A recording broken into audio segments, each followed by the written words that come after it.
say. So, like, yeah, I think it was Shariputra, yeah, who asked more or less the same questions to the Brahman in the form realm, yeah, who's the conqueror and the protector of the whole universe, yeah, of all the tangible universe, and supposed to know everything about the world, supposed to know everything that happens in life, because Brahman has seen the world forming, you know, living, changing again, and even dissolving. He has seen all of it. And so, therefore, the Brahman is known to be the most wisest of deities. Yeah. So Shariputra went all the way to Brahman and asked him, like, so, the same questions. Yeah. Is there a self? Is there an end to this? And then was there a beginning, or was there an end, and all of that? He couldn't answer. Because he couldn't answer because the mind frame was structured in a way, structured in such a way that within that frame there isn't, you know, there are series of movements or series of movements that can take place, but not, you know, not beyond that, because of that frame. Yeah, the mind is somehow restricted within that frame to know, to see anything more. So you cannot. So just like that, our idea of self is the idea of self. The word self, or da, itself is already a very powerful word, I believe. This I'm sure you can ask Sampadorji. It's a very interesting term that somehow describes that is somehow it wasn't just a random name or random term that has been just used to describe self, but really thought carefully and put it there. And now it exists in our languages. Yeah. So what we have to do is break away from this idea. That is it. Break away from this idea of self. So that's what I'm saying, like tomorrow or next month, next year, the coming years and so on, they're all very much a possibility, but as of now, comparing to now, they're nothing but ideas. Yeah, they don't exist at all, and not even, let's say, not even the tiniest spectrum of that reality is not here. It doesn't exist. Yeah, completely fabricated.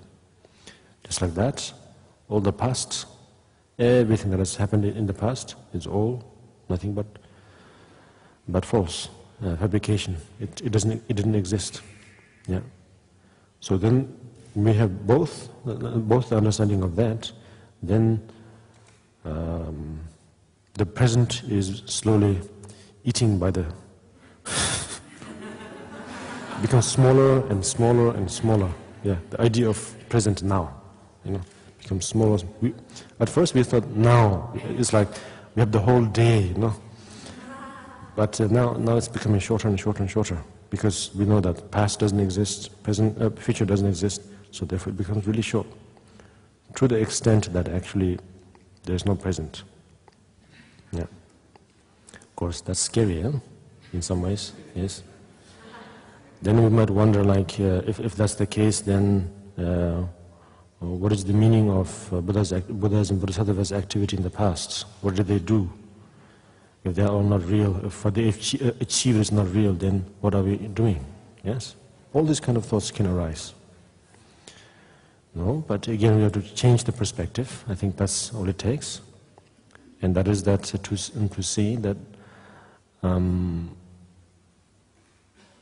if we are free of the self, just like finally we've been freed of this idea of time, yeah? Past, present, and future. Finally, we don't have to depend on time. The time will depend on us. Yeah. I can then, or we can then set timetables, yes? Not the time. Time itself sets schedules, but we can do it the other way around. Yeah. Now that's the freedom. For Buddha and Bodhisattva, for Buddhas and Bodhisattvas, since they are completely free of that idea of self, they conquer time. Yeah. The idea of time. Yeah. So that's why.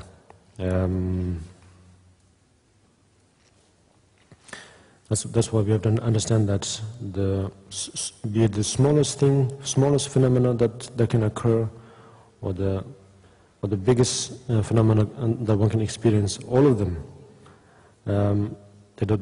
they simply are not permanent in any way because they don't have that self, that tangible, permanent self. Just like time. Yeah, time is a very good example, I think. Yeah.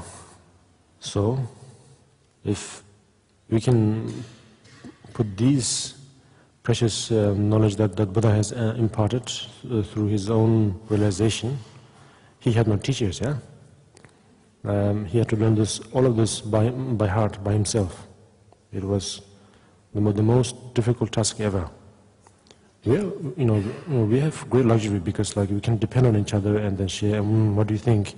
I think it's this, But Buddha didn't have that, or Prince Siddhartha didn't have that. He had to just learn everything by himself. And so therefore we are very much fortunate. So you have a wonderful company alongside you, wherever you go. So these are moments to really to talk and to learn and to share on these important matters. Yeah.